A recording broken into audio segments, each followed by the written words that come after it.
evening, everyone. Thanks for coming tonight.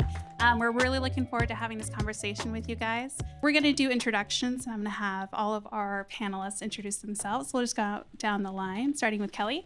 Shouldn't have sat here. Hi, my name is Keli Rosa Cabunoc Romero. I am a multidisciplinary artist. I don't paint murals like the two in the middle. I do teach Mexican American Studies Fine Arts at Northwest Vista College, and I do include their murals in my class. And I also am the grants writer, development, and outreach manager at San Anto Cultural Arts. We've painted 66 murals.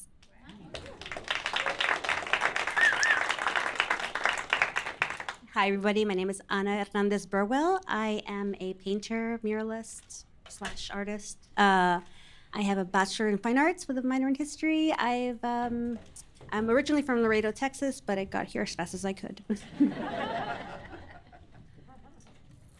Hi everyone, my name is Mauro de la Tierra. I'm an artist from the east side of San Antonio. I've been painting walls for about 15 years, and I feel really grateful to be here with everyone. These are all people that I deeply look up to, and I appreciate the support.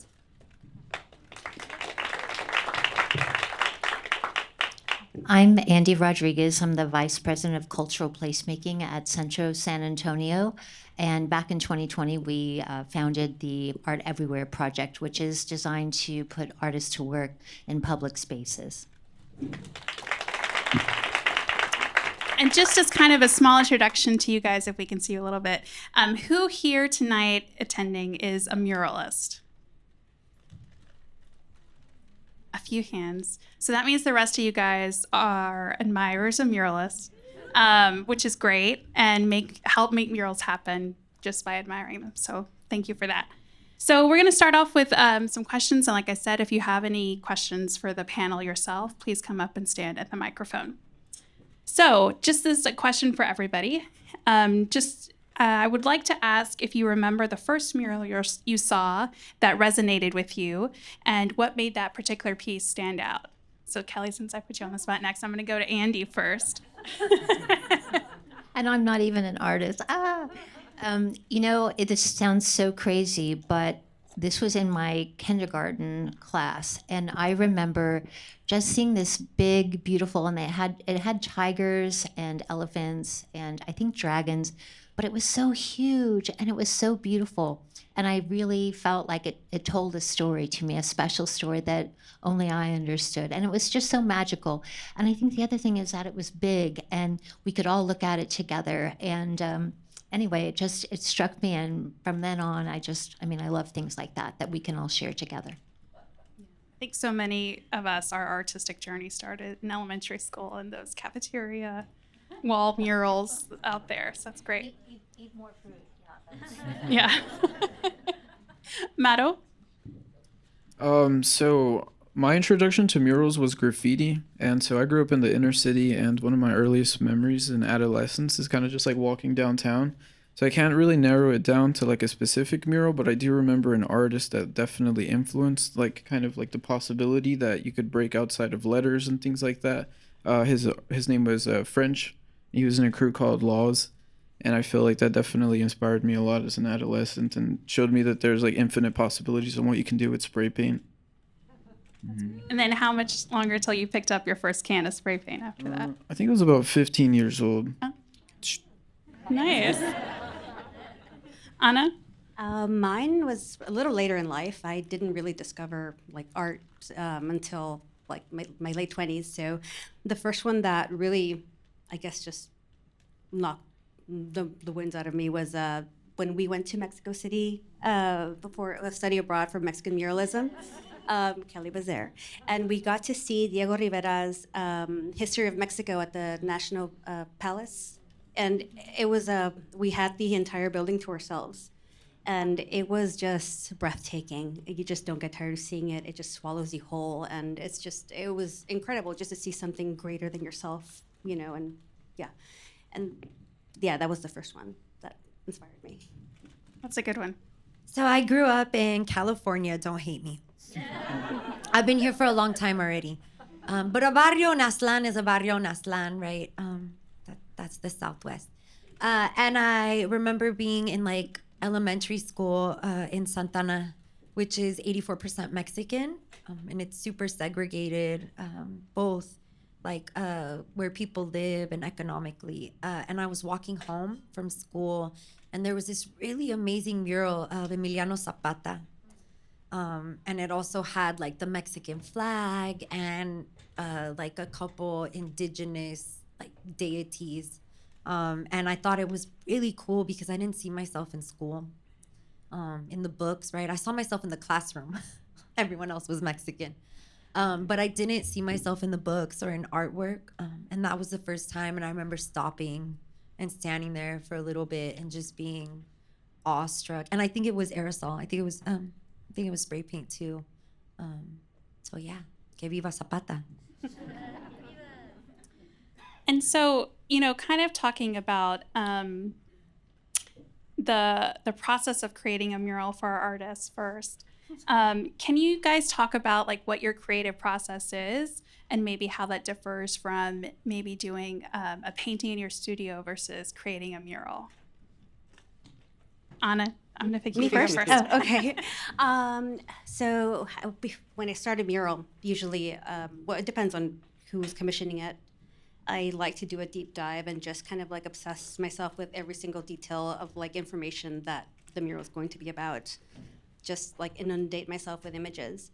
And it's different from when I'm working in the studio where like, you know, you're making a mural for the people. So you have to keep things in mind. Whereas when I'm alone in front of canvas, it's like whatever I feel like it. It can be ridiculous, like no justification for anything. So, yeah. Mauro. So I think for me, I really think it's important to experience the wall blank. So I like to go in person and just kind of like feel the textures of the wall. And then I think what I'll do is I'll take a picture of it and I'll put it on Procreate and I'll kind of do like a digital rendition. But I feel like there's this big intimidation that comes whenever you're painting large scale.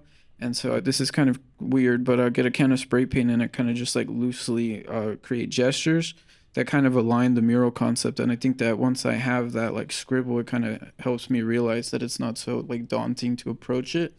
And yeah, I think if it's a mural, I think it's important that it connects with like the history of the area, and it should be like very like community driven. If it's in my studio, I feel like with murals I can knock them out like a day or like 7 days, but with canvases commissions it takes me like a year. And, yeah. So I think that's the difference. There's a point in a mural where you're like, okay, I have to stop. I can't be out on the street every day. So speaking of community, and I think this is for all of the panel, can you talk a little bit about the role of community in the creation of the murals that you do, either as an artist or with your organization? Andi, I'm going to call on you first. Well, thanks, Kimberly, and I'm just in awe being with you all here today. But, you know, it's interesting. So Centro is a downtown placemaking organization, and so our purview, we kind of feel, is the urban core. And it's interesting because back in 2020, and I had this idea, and I was like, gosh, you know, we should do this. We thought maybe we can put a piece of art up. But, you know, the idea of putting art out in the public realm is just so powerful because it's really the most democratic kind of art, because not all of us grow up going to museums or going to art galleries or, you know, having friends with amazing art in their homes. And so this idea of like bringing art to the people is just really personally important to me. And so, you know, the funny thing is, again, we have our arts and culture department, and what you guys do is extraordinary, but we have so many blank walls downtown, and all of those are privately owned, or most of them are. And so this idea of like, gosh, can we give an opportunity to an artist? Can we give an opportunity to a business owner or a property owner? And when you kind of bring that together, there's this magic that's created. And you want to tell a story. And I think those stories are not just created by me or by the business owner or by the artist, but you collaborate and you talk about what story do we want to tell? What kinds of stories would resonate with our community? And so there's that process of talking and figuring out that story. And then it's kind of like, okay, it's your baby, Mauro, go ahead, go for it. And I just, you know, we've done this. We've installed over 180 pieces downtown. Not all of them are murals, some are smaller scale, but each time, each one of these artists has a story to tell, and it still just blows me away. So again, I'm in awe of your magic and just honored to be a part of that. Keli? So I am super honored to be on this panel with these two amazing artists who both have murals in the West Side, 78207, one of the poorest zip codes in our city. What's up, Jose, your tia's favorite reporter, Emmy-winning reporter, who's in one of Mauro's murals. So you should go check it out on Zarzamora. And you should check out Ana's mural. It's a quinceañera mural at Galinda's on the West Side. San Anto Cultural Arts' latest mural, number 66. Oh yeah, clap for her. And she did it with a group of young women, young Mexican-American Chicana women, and that experience is insane. Okay, but to answer your question, San Anto Cultural Arts is very much rooted in Chicano folk muralism, something that started in the 60s, this idea of collaborative work, this idea of community work, this idea of turning the walls of the barrio into our museum, because they weren't putting our art in museums, right? They called it barrio art.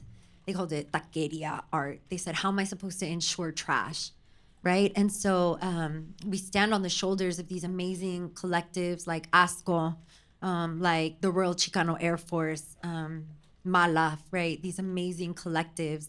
And so, 1993, San Anto Cultural Arts is started by these amazing artists.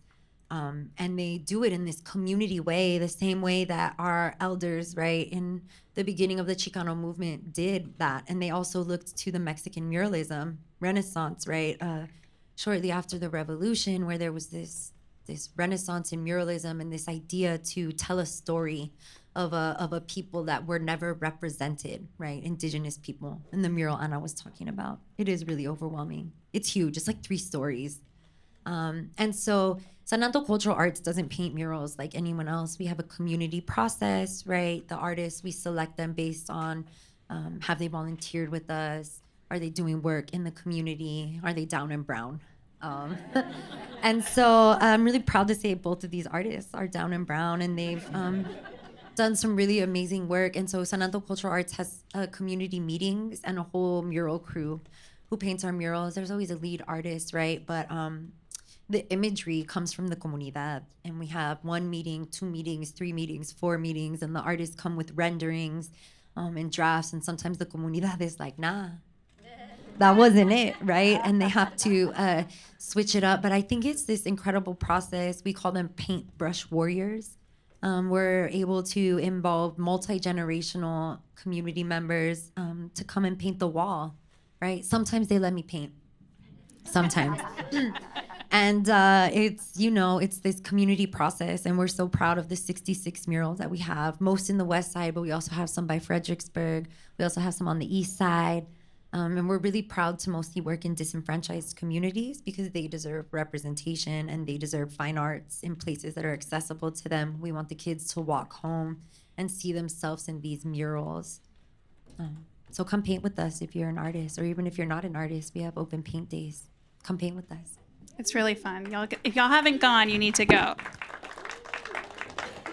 Ana, do you want to talk about community's role in your murals? Well, everything she just said. I mean, my first experience with murals was actually, again, through UTSA, through the muralism class and a summer public art class.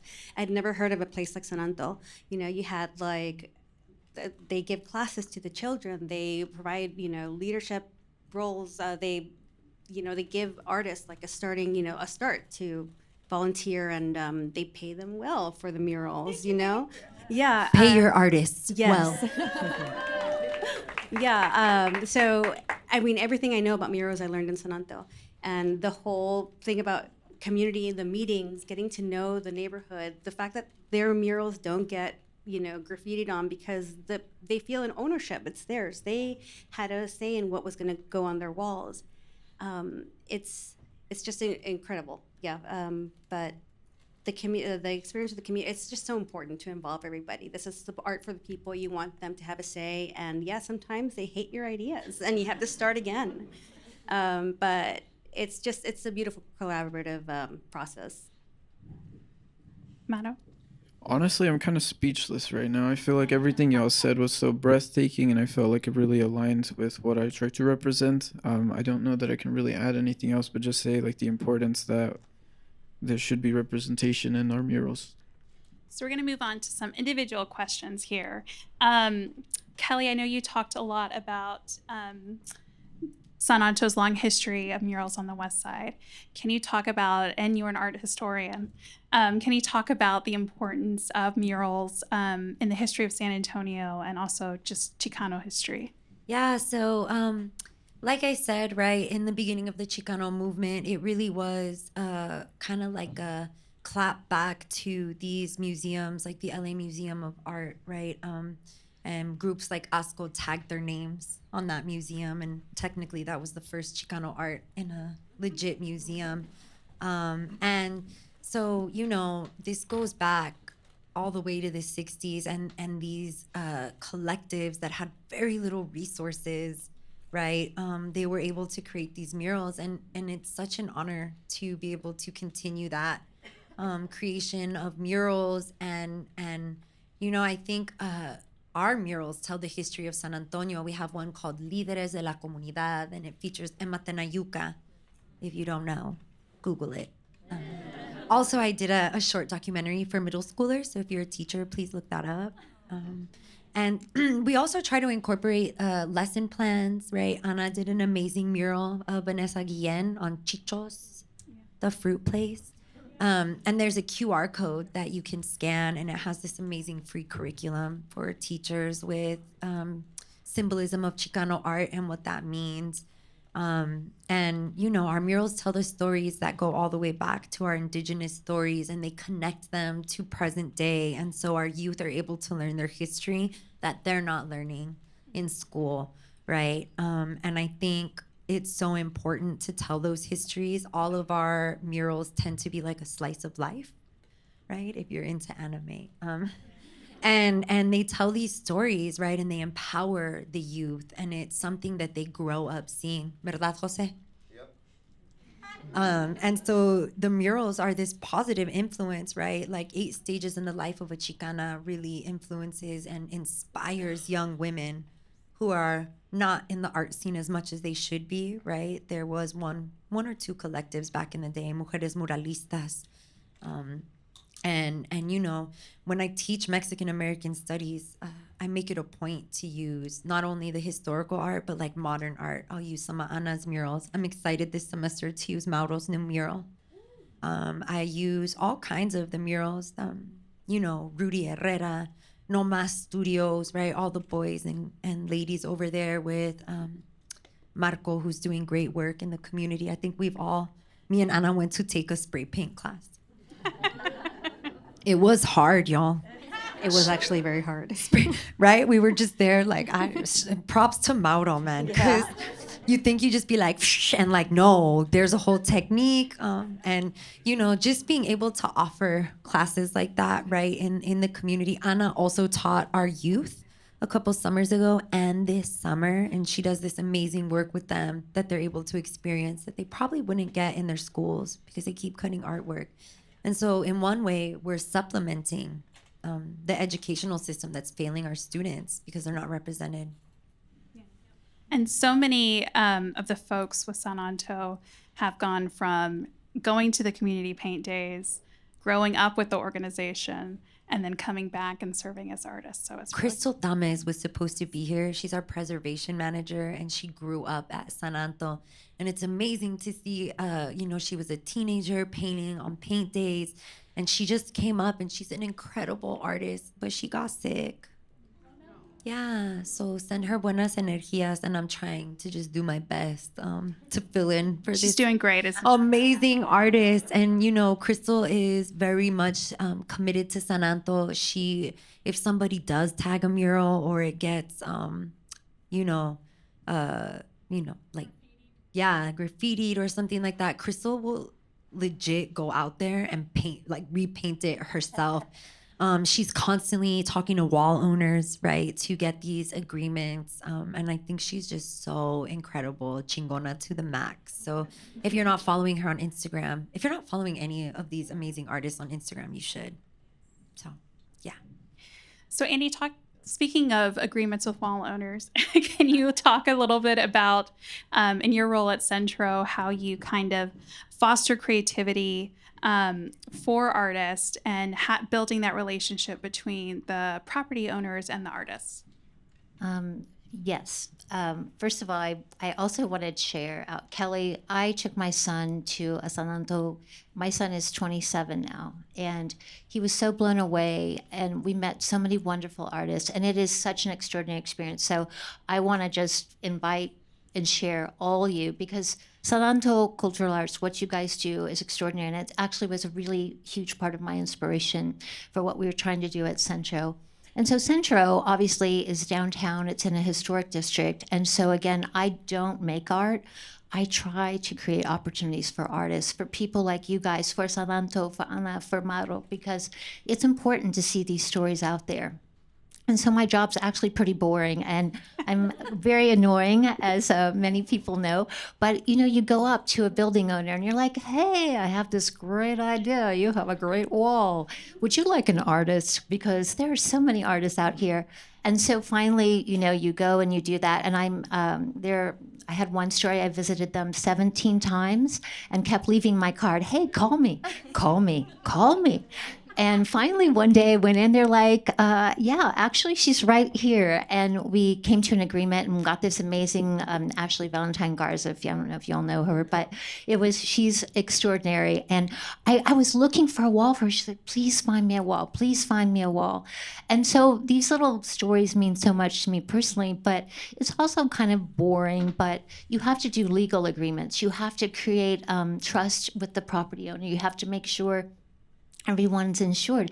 You have to make sure that the artists are paid, and every single one of our artists gets paid. If you work, if you come into my ship, you are getting paid. And I think that also creates value in the minds of our community, that artists matter and artist stories matter, and what they're doing for us is telling our stories. And so it's really crazy, but it's just a process primarily of matchmaking and just trying to find people who are interested in art and create and showing them how you value it, because not everybody loves art, but the more you're around it, the more you realize you can't live without it. And so again, it's just that matchmaking, annoying person, artist, cool artist, you know, doing great things. And so the more art that's out there, the more all of these folks are going to be busy, and that's what we want. So hopefully you've been getting a lot of calls lately of building owners who are jealous of other murals and like, where's mine? If anybody has an opportunity, of course, these amazing people are here, but let me know, because we'll figure it out. And we work with the city, historic preservation, whatever it is. You know, there's always a lot of pushback, because not everybody feels that art needs to live on buildings. I mean, I think especially downtown, it can be a little bit difficult, but there's a way. And I think now that people see that it really does make a difference, and it lifts up your heart, and you're allowing these folks to tell the stories of our community, and that's so important for all those young people that come after us. Anna, you've done murals for a long time. Can you talk a little bit about how your approach to murals has changed, or kind of your technique, or just, you know, any lessons learned that you've had in the past?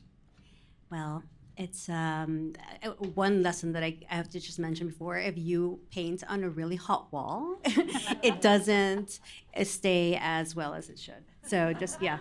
90 degrees is the cutoff, y'all. Yeah. And it's gotten pretty much higher than that when I've been in some of these. But the technique hasn't really changed much. I mean, I've learned a couple little things here and there from like people who I've worked with, assistants, and, you know, trying to learn spray paint from people.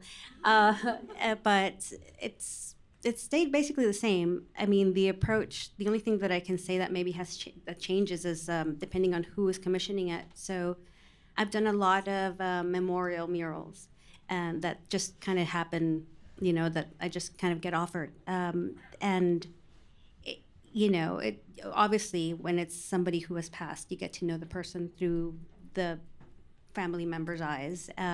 So that, you know, coming at it from a place of compassion and, you know, just like treating it with the utmost respect has been like a thing that I've learned how to do. But I mean, it's different from when I do, like, for example, murals with like San Antonio Street Art Initiative, where those are kind of just like fun. Like, I don't have to justify why I'm putting flying cows with cactus wings, like it just really depends. But the technique has stayed the same, again, with coming at it with an idea, either speaking with a community or speaking with like the person who's commissioning it, and just inundating myself with images and going back and forth. It's like, is this okay? More or less, it's, yeah. So you talked about doing memorial murals. Can you talk about, do you feel pressure when you in that sort of situation? And I'm sure that must take like an emotional toll as well. Yeah, no, for sure. I the murals that I've done, the people who have commemorated, I think all of them have been murdered. It's been, from Claudia Patricia Gomez Gonzalez. That was the first big one. Yeah, first one was San Anto. It's over in Laredo Street. Actually, across the railroad tracks from Vanessa Guillen's that I did with Adriana Garcia. But the one with Claudia, we, Reese Monroe and I and Rudy Herrera, we had to contact the parents. Again, they're in Guatemala. She was an immigrant. And so, you kind of ask for their permission, get their blessing, you hear their stories, then you hear what they want to have put out there, and you just have to make sure you do it with the utmost respect. I also did one for Los Barrios. I did Viola Barrios' mural. And that, the experience of doing that, when you're from Claudia to Vanessa to Doña Barrios to Maite, like you have people stopping you, telling you stories about any connection they have to the person you're painting. Or, just for Claudia, we had a couple of people who were like Guatemalan. They were like, we really appreciate you, doing this. We feel, we've never felt included, because most of the community here is Mexican American. But it takes a toll on you. I think the hardest one has been Maite's and Uvalde. It was a collaborative, piece with Gabi Magali and her mother, Ana Coronado. And, it was a few months after it happened, so everything was still fresh, the whole community was involved. They kept stopping by. You had some people, kind of like thanking us for being there. You had other people who were like, just let them rest in peace, like leave it alone. They've all been eye-opening experiences, but for sure, like Maite's has been the one that's like changed me as a person, I think. Well, I know I'm not a muralist, but I can only imagine the putting your artwork, your creativity out into the universe, and having it mean so much to so many sets lovers. So thank you. And Mauro, as an artist yourself, can you talk a little bit about kind of, your inspirations for some of your recent murals and kind of, what things you're thinking about as you're creating and what things you're thinking about as you're doing, and if it's technical, that's okay. I think for a long time I was like struggling with nihilism, and I felt like very disconnected to like my culture. And as I started getting older, I started pursuing sobriety, and I think that getting sober kind of showed me, and it kind of lifted this unveil of the world, and it showed me so much like beauty and passion. And I started trying to kind of make sense about like the things that I was experiencing in my recovery. And I feel like now that I'm painting, I try to be very intentional about like researching, and like I put a lot of like healing energy into it. And I think that the intention that I put behind it is very like kind of this representation of hope, to show the other kids like who are experiencing the same thing. It's like I kind of like they're represented in what I do. And so I think that that's important in my work now, is that I'm highlighting stories of resilience, people who advocate for others. And the most important thing as an artist that I learned is that it's not about like what you do and like for yourself. It's like you have to do it for others, and why it's so important to uplift community. So yeah, definitely. I do just want to say that Mauro is also doing some real political stuff that's very important. And Jose and I got in a fight over one of his pieces that was about ICE, right? And it was this beautiful piece. I'm gonna get you for that. But I had my eye on it all night, right? And then I wrote to Mauro and I was like, Jose, stole my painting.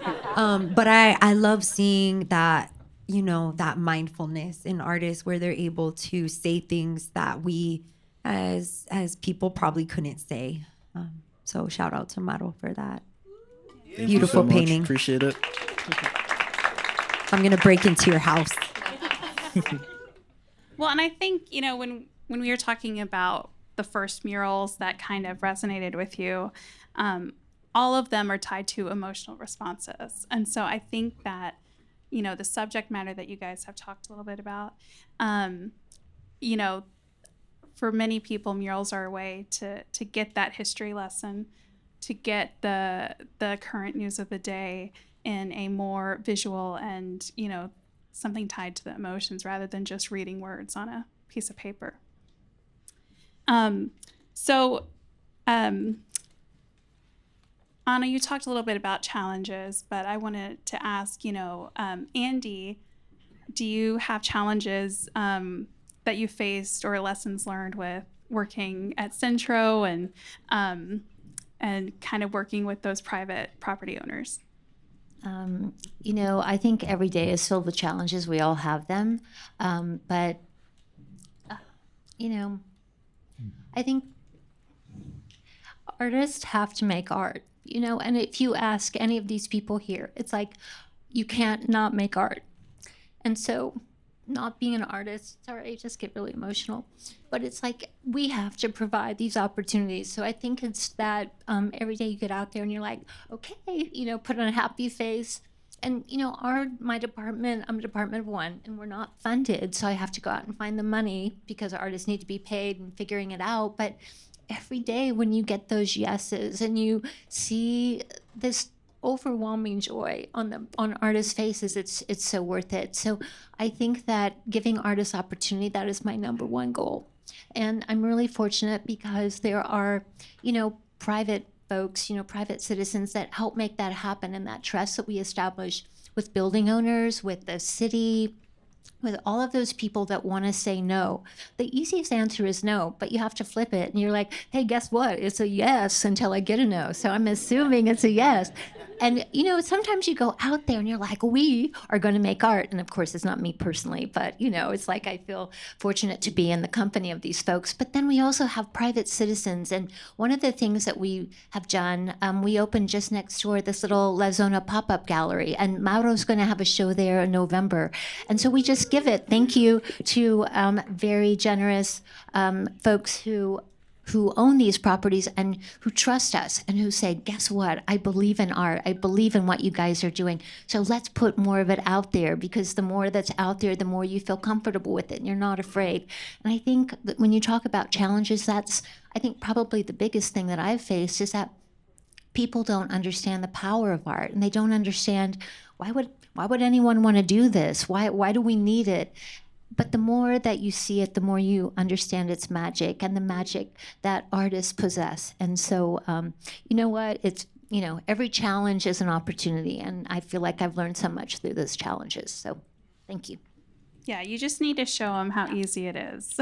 Somehow along the line, sometimes people think, oh, art is hard. But you know what? It's just about making that connection, involving the whole team, and getting it done. Keli, can you talk about, from the San Anto perspective, kind of what are challenges that you guys are facing? So we are a nonprofit, 501c3, and I fight really hard in the background to get the money that we need from grants. We're 100% grant funded. That's not true. We have the homies that come out and support, right? But not the way that Centro gets that support, right? I'm talking like $25. You know, and right now we're so honored. Don Moises, who is Angela de Hoyos' husband, he passed away, que en poder descansa, and he left us some money, And we're just so honored to use that money for youth programming. But it is very challenging, especially with the current climate and administration, right? The NEA, the National Endowment for the Arts, which was a big part of our funding, has just like disappeared, right? All the directors quit. They pulled funding mid-projects. We were one of them. And so it's really difficult, and I do feel like a lot of pressure, right? Because if we can't get those grants, then we can't hire the artists, and we can't paint mural number 67.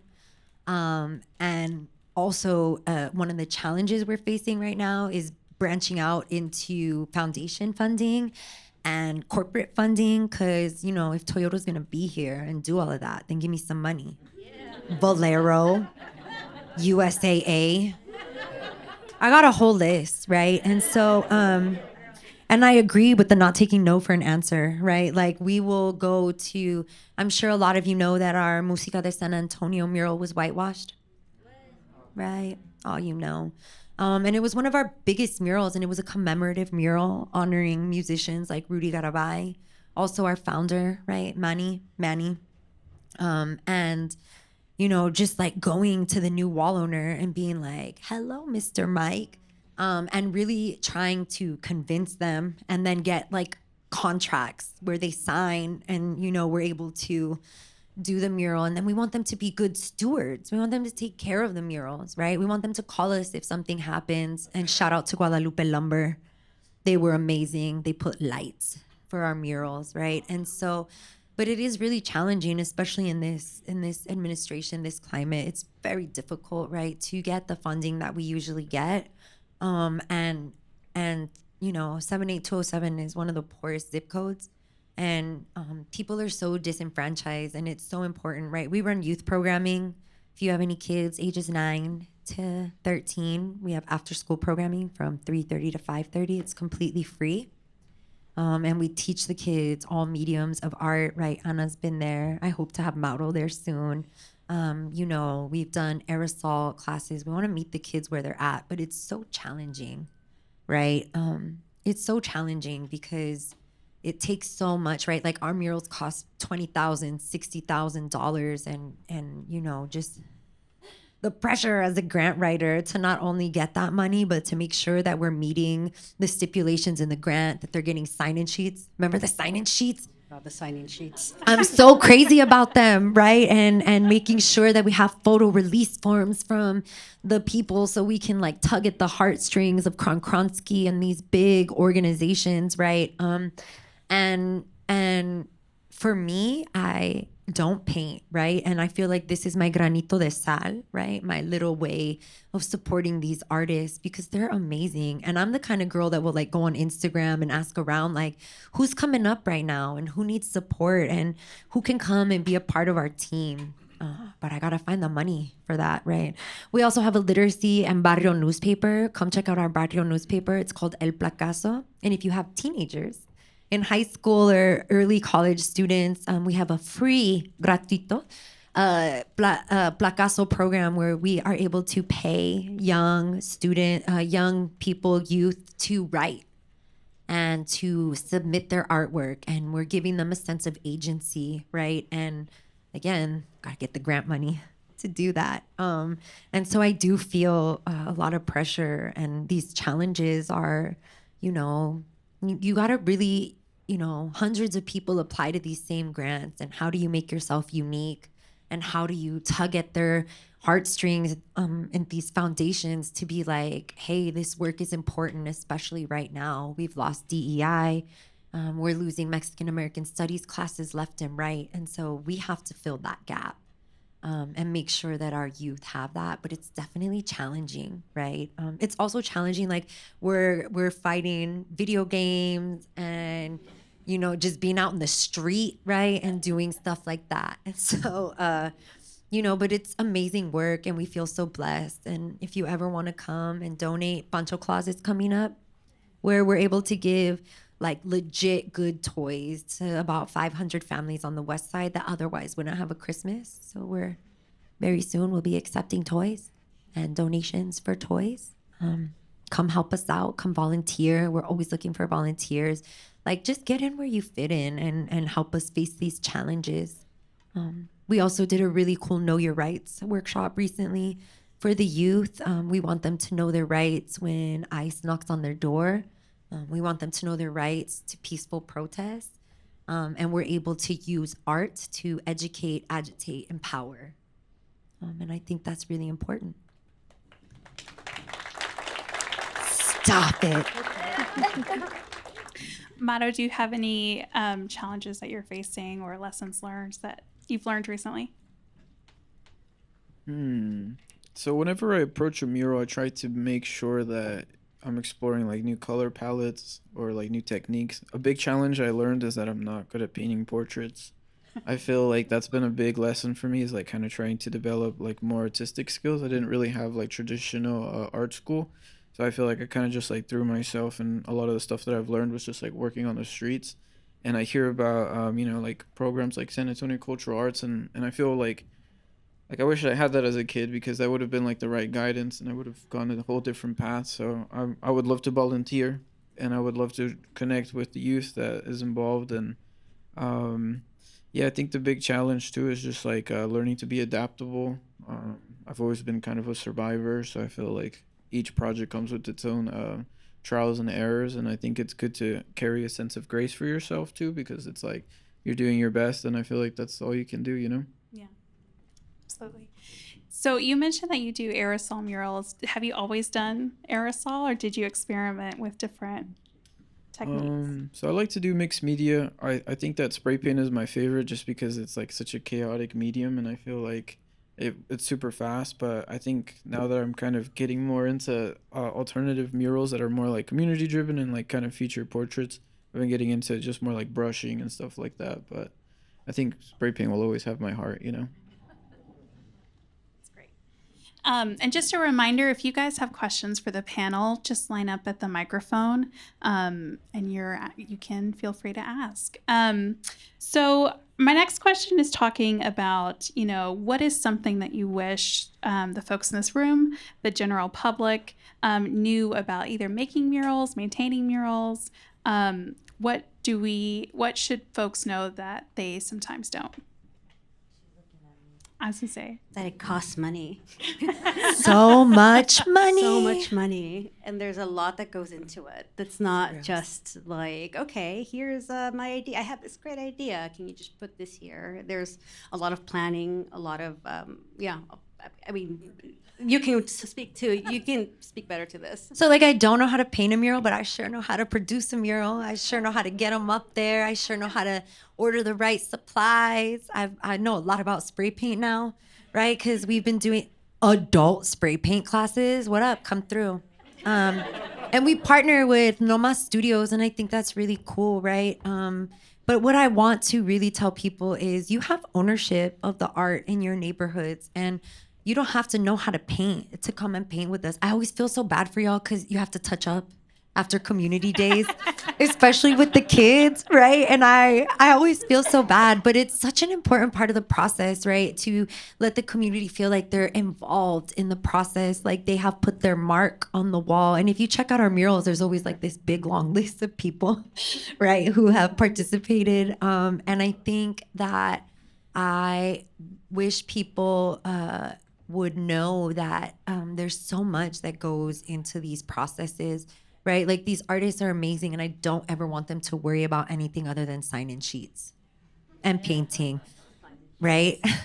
And so I invite all of you to the West Side. Come to the West Side. Come see our murals. They both have murals on the West Side, right? And come to Anto Cultural Arts and like be a part of the community and see how you can get involved, because it really does take like the whole comunidad to make these things happen. They're huge projects, right? They're not like commission murals where you just paint a mural. No, we have to involve the community. We have youth programming that goes along with the murals. And so, I see a lot of artists out there, and I hope to see y'all soon at Anto Cultural Arts, first volunteering, then assisting, and then being a lead muralist, because, we have a process. And I think if you have kids, bring your kids to us. It's very, like Mauro was saying, right? It's very important that they have an opportunity to experience their cultura and to see themselves. And so I think with the volunteer, all the administration stuff you just mentioned, that can probably be learned at San Anto too, right? You're taking volunteers to help you with paperwork? I gave a grant class. I gave a free grant class to apply for the individual artist grant. And even if they didn't get it this year, they're ready for next year. They're ready. And we did it for free at San Anto Cultural Arts. We even took headshots for the artists. We worked on their artist statements. We worked on their bios. We made their Get Creative pages because you need a Get Creative page. We worked on their work samples.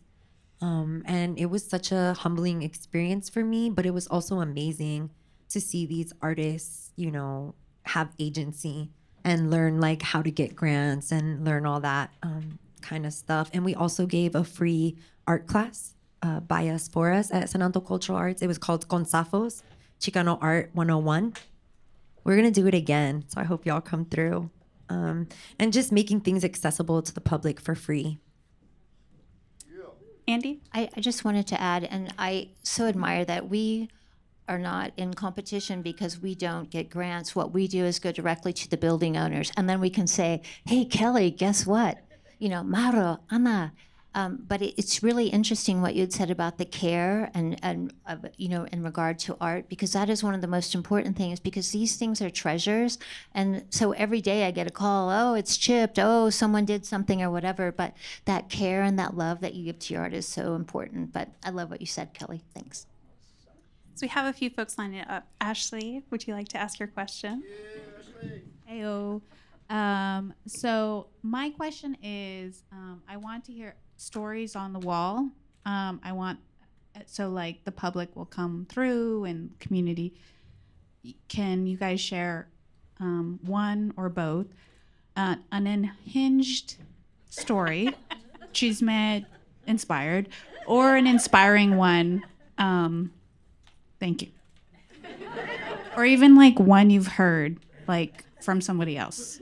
So you don't have to like name names.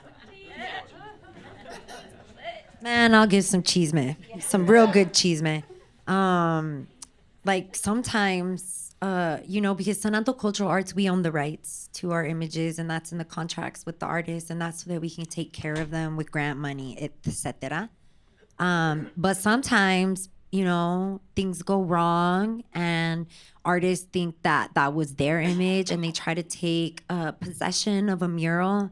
And they try to get funding to and to change the mural, to recreate the mural, which really hurts a lot of the family of the people that are the family that's still alive for those musicians. Lydia Mendoza, right? All these things. And an artist had it whitewashed. And they were like, oh, the city gave me permission. It's not the city's mural, right? I love y'all, and you give us funding, and I'm so grateful. And they were like, told the owner, yeah, go ahead and whitewash it. And it was some cheese, man. It was all over Facebook, and it was, I know y'all know what I'm talking about. It was all over Facebook, and it was all over, like, I did a bunch of interviews, right? And as a staff, we went to the building all rolling deep with like Marco and everybody, and I had this envelope with nothing in it. And I kept telling, look, I want to say Mr. Mike is working with us. We're going to put the mural back up. We're really excited to do that. I hope to see y'all out painting with us. And so we like showed up rolling deep, and the workers, they only spoke Spanish. And I was like, hola, ¿qué onda? Where's the wall owner? And I was like, give me his number. And they were like, and I was like, then call him right now and ask if I can have his number. So they called, and they were like, Mr. Mike, there's a lady here, and she says that mural was theirs, and she says that she's going to get lawyers involved and that she has the contract. Man, the envelope was empty. But I'm like swinging it around, right? And I'm saying, that's our mural, and etc. And I'm really happy to say that Mr. Mike listened to the community, and he's really working with us to get it back up. And so, you know, that was some chisme. Thank you, Mr. Mike, for real, because that's what we want, right? Like the West Side is getting gentrified, and there's all these like new owners coming in, and they don't know nothing.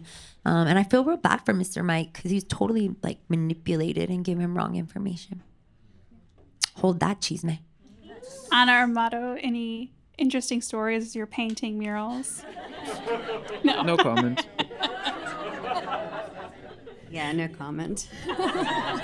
Everyone's gonna be like, Keli was such a chismosa. It's all right. Everybody knows what I'm talking about. Y'all know. We saw it in the news. Everybody covered it.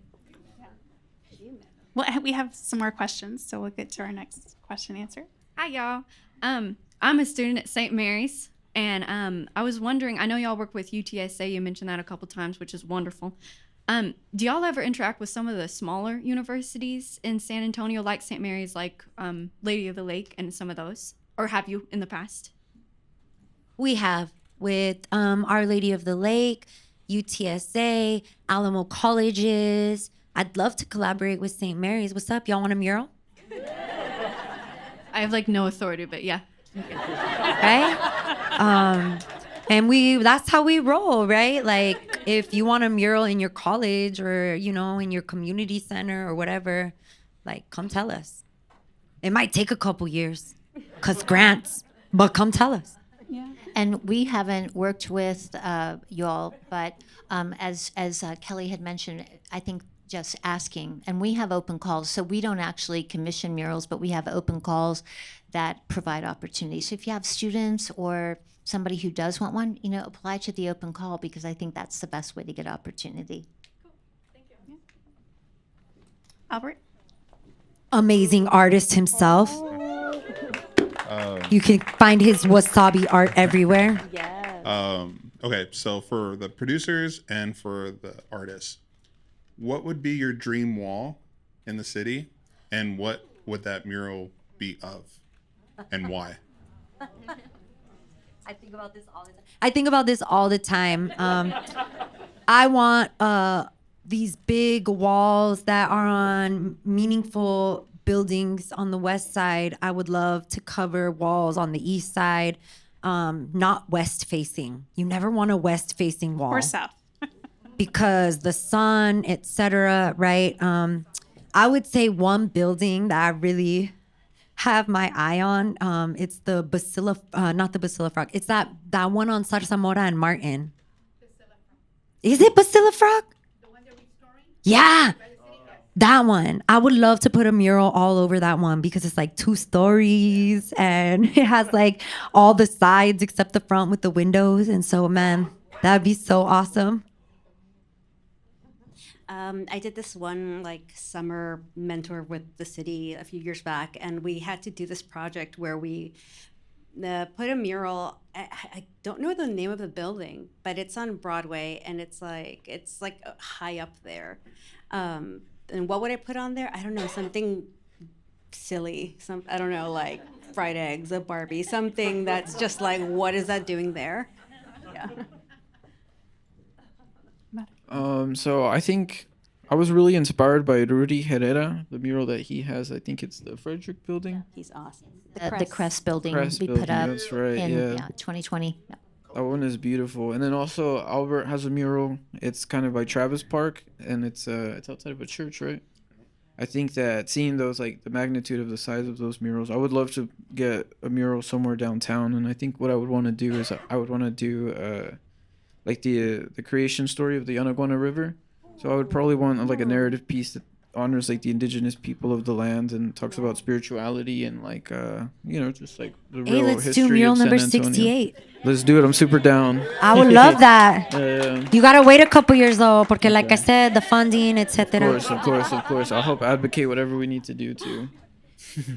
My dream is to cover all the parking garages downtown with big giant canvases so that we can put lots and lots of murals up because there's so much space downtown and there are only so many walls that artists can paint. So I think that would be great. And then my other secret love wall is the Palacio del Rio. I really think it's just a big white thing waiting for something beautiful.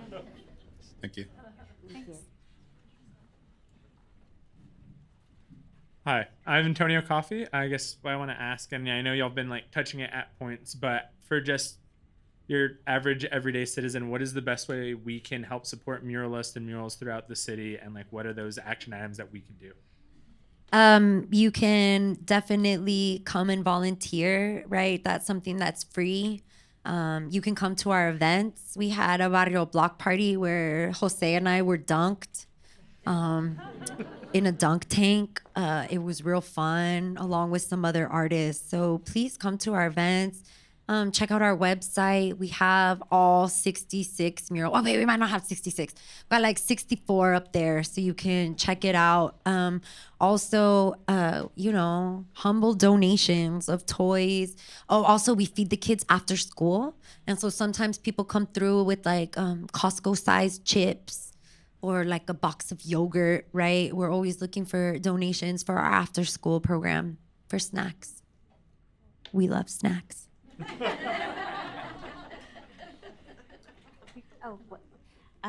What can you do? I don't know.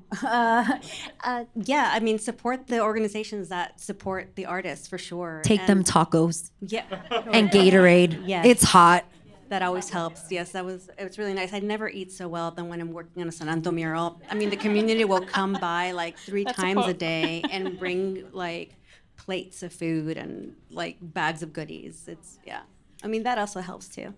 And I would say, San Anto hosts a lot of community meetings where, the artists want the inspiration from the communities to say, here's what's important to us and here's what we want to see. So I think that's a really easy way. I'll do a plug for us with the city. We do that for all our public art projects as well. So I think even just participating and giving your opinion and what's important to you is super helpful. And And we I have an also anonymous think that, survey. I'm We have sorry. an anonymous survey, and that's helpful just to say how badass we are and how cool we are, right? Because then we use that for grants because they always want to have like, tell us a heartwarming story. So tell us a heartwarming story.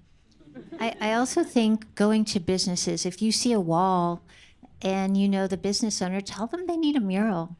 Tell them they need a mural and somebody amazing who could paint that mural. And also, get in touch with your council people and say, I value art. I want you to value art. Please support the artists in our community. So, Thank you. Okay, we just have about a few minutes left, so Tori, if you're here, but we'll keep taking questions till they tell us to stop. Do you have any more questions on your side? Oh, no, I'd rather hear from you guys. Hi, my name is Yvette, and my question's more along the lines of what Andi was saying. If you want, especially in this climate, to take a more grassroots approach to having art in your community, what steps would someone take? We've done some really cool murals with really low budgets. And I think it just kind of depends, right? On we're really trying to move towards foundations and local businesses, right? Because they need to invest in the community and they need to give back. And so also like we're paintbrush warriors. And so grassroots is definitely something that we just pride ourselves on. and I think there's a really rich artist community. The city's Department of Arts and Culture website, I think, does a fantastic job of kind of keeping us posted of what's happening, what are the latest opportunities. And I think again, it's about you. If you're an artist, go knock on a door and say, hi, I'd love to, paint a mural for you. And I think that the resources are out there, and you can always, I don't have a lot, but I'm always willing to help, make a call or see what we can do. And I think all of us together can really, bring art to the forefront of our community. Anything from our two muralists? I mean, it's just I always direct everybody go to San Anto. They will lead you. They will tell you how to do it. And if you're scared to go ask a wall owner, come see me, because I'm not scared of any wall owner. Buy merch, buy prints. That's another thing too, is supporting prints, shirts, stickers. Mauros are outside. Yeah, if y'all are interested, for Outside. sure. I think also it's just just make sure you engage with your community. I think when I meet someone who's like, oh, I love murals, I want to get into it, I always I'm like, yeah, just come by and spray paint. I think the best thing is just doing it and then practicing and just being unapologetic about it, for sure. Yeah, approach artists. Approach if you see somebody working, go up there and be like, hey, you mind? Do you need any help? Do you mind if I watch? Or stuff like that. All right, cool. Yeah, thank you guys for being here today to talk about this. Okay, we'll probably have time for a couple more questions. Hey everyone, my name is Jessica Valdez. I am a tattoo artist here in San Antonio, so tattoos are near and dear to my heart. I went to an event where Mauro was doing this mural, and it's just so sweet. Anyone who really embodies community, because he's got all these little kids, all these people who may or may not have ever picked up a spray paint can, and he's like, hey, just come paint and whatever. So it really stood out to me. And the mural he was doing was of a possum. And I loved it. I loved it so much that I got it tattooed on me yesterday. So if I can just come right here. Yeah, we definitely need a picture. Hell yeah, that's awesome. It's beautiful. What's the artist Instagram who did it? The artist's Instagram, she's Miranda Larson. She's over at Cherub's Tattoo. Also an incredible artist, so down to earth, just so nice. I mean, nice people, it just goes such a long way. So obviously I'm a big fan. My question is for Anna and Mauro, or whoever wants to take it. What would little you as a kid, or like little you as, your little spirit, what would you say?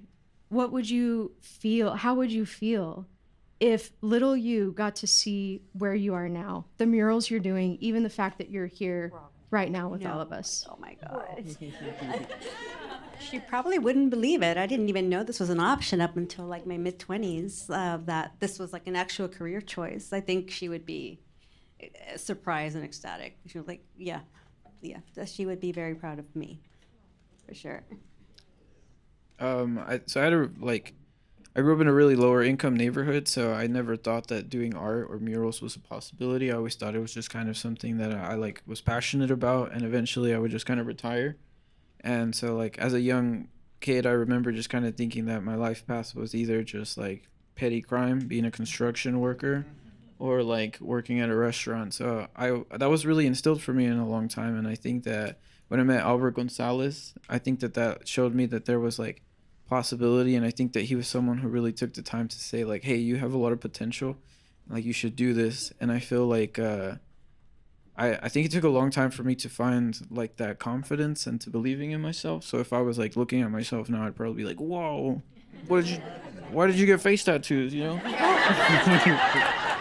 But I would be really proud because I think that this is a dream, it's a luxury, and I'm grateful to be here. I think little me would be so proud. Like, I grew up also in a really poor barrio. My parents don't have degrees, right? My dad barely graduated high school. And I got a master's, and I have a chapter in a book. And I write grants, and you can't go to school for that. You just kind of have to learn it. And I think little me would be so surprised that you could have a career in the arts without necessarily being an artist. And I think she would just be so shocked. I've traveled the world as an artist, a music and dancer. And I think she would just, like Mauro was saying, right? Like, I thought I was going to be like a secretary or some blue collar stuff. And so I think that was a great question, by the way. I think we have time for one more question, but I think we'll be around after the panel too. There's only 2 of us left. If TPR lets me go. Where's Bobby? Do I need to talk to Bobby? Keep going? Okay. Go ahead. Hi, my name is Kim. I'm not an artist at all, but I'm a huge appreciator. This question is for Bobby, or excuse me, for Andi. For Andi. I'm hearing Bobby. Andi, I am so amazed by what you've done downtown with Centro. And I know that you personally have a strong connection with the South Side, emotional connection with the South Side. And I guess my question is a two-parter. So as a non-artist, I would love to see more public art south of 90. And I'm curious what all of you are seeing down there, if there's, what's happening on the South Side right now, how can we be involved? But also, how can us non-artists in general support public art in our micro neighborhoods, what would you recommend? Gosh, first, thank you. And I do think all areas of our city deserve public art.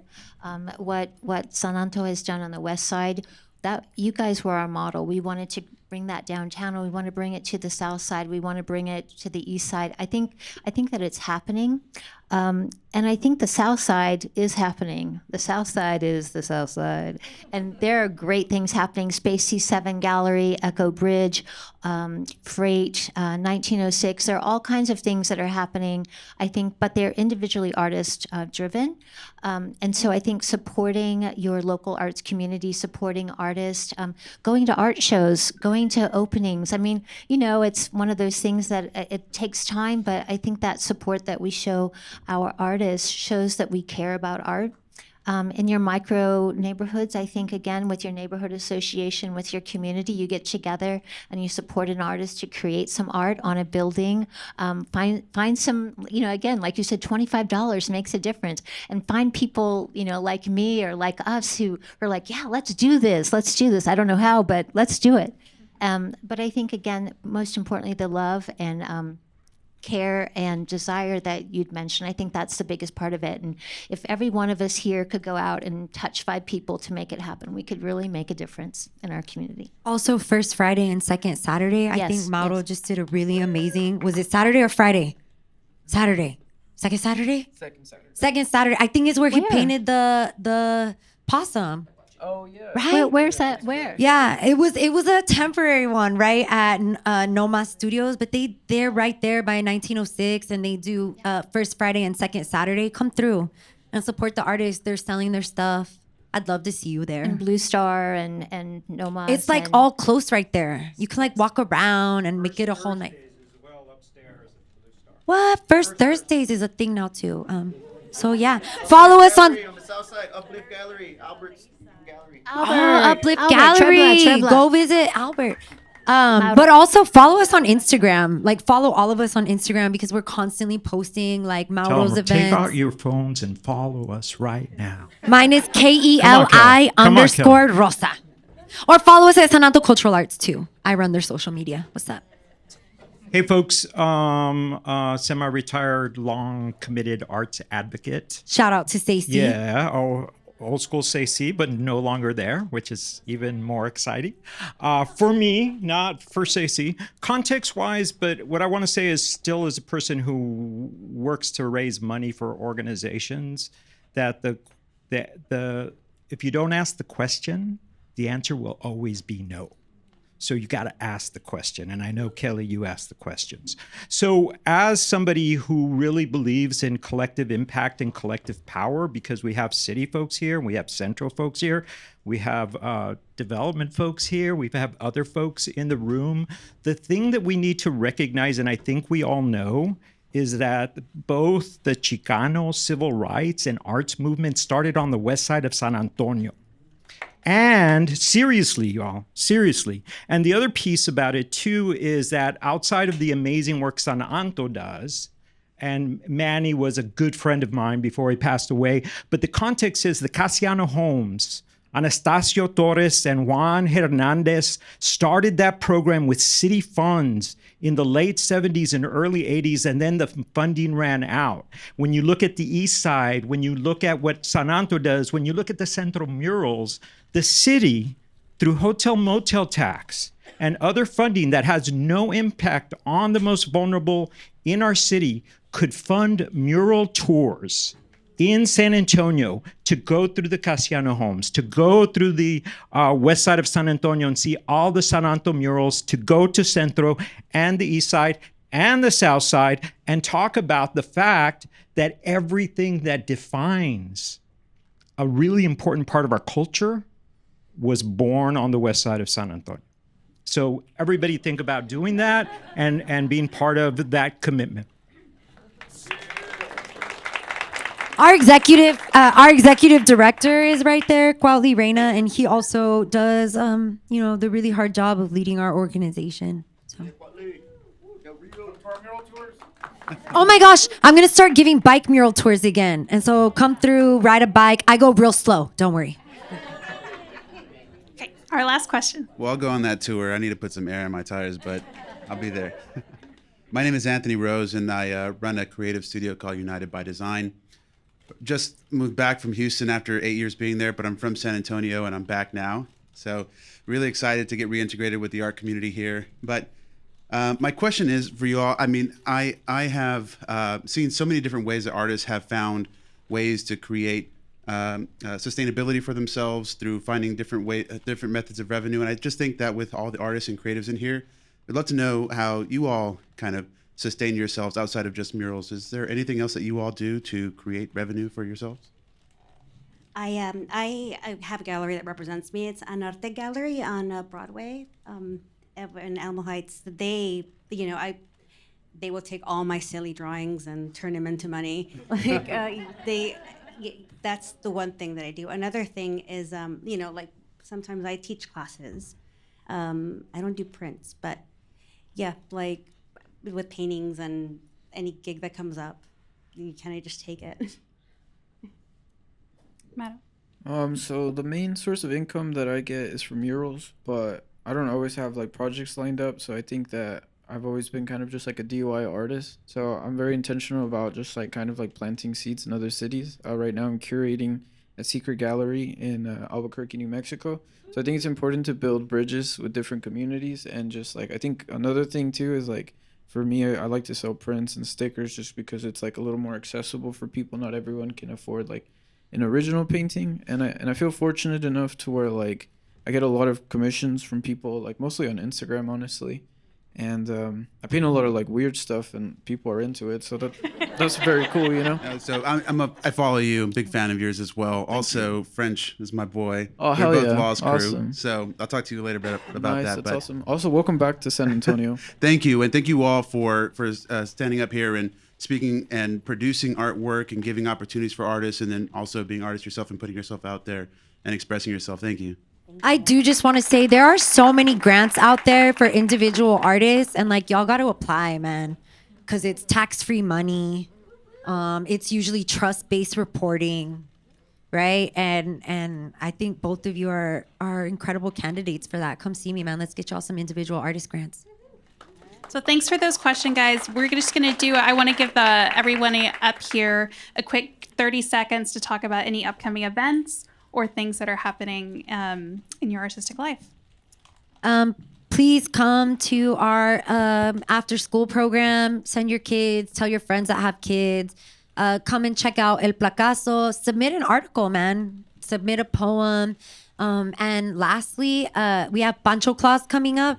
It's in December. We'll be posting about it soon. And just like come through and bring a toy or volunteer. Schedule a mural tour, eh?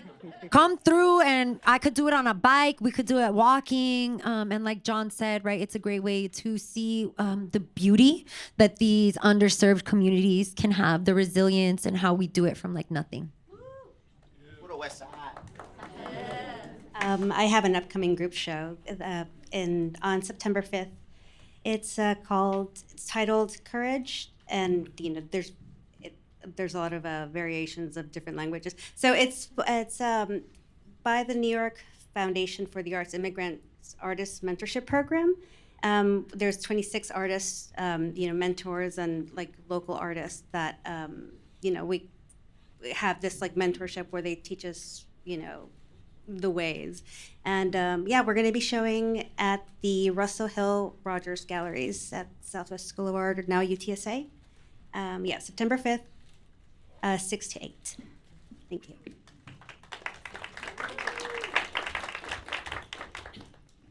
A project I'm really excited about. I have two really big upcoming murals. One of them is for an organization. They're called ARC, Alamo Area Resource Center. They're a clinic, and they provide like accessible healthcare for people.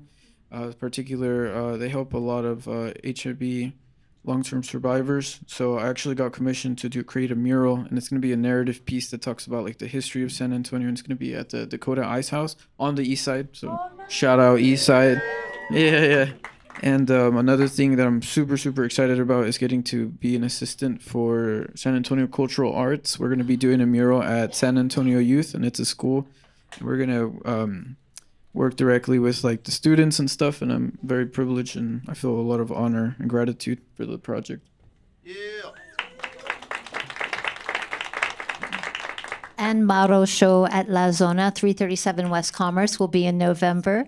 And we have open calls. So go to our Centro San Antonio website, Art Everywhere, and we will have some periodic open calls coming up.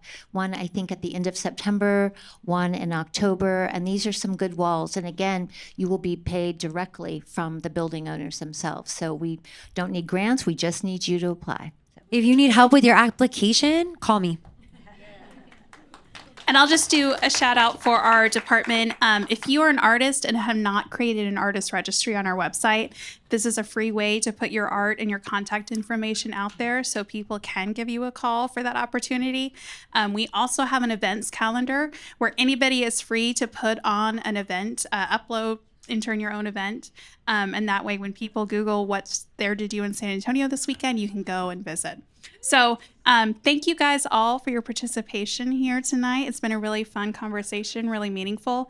We'll stay up here for a little bit if you have questions. And I think that's it from us. So good night, everybody. Thank you.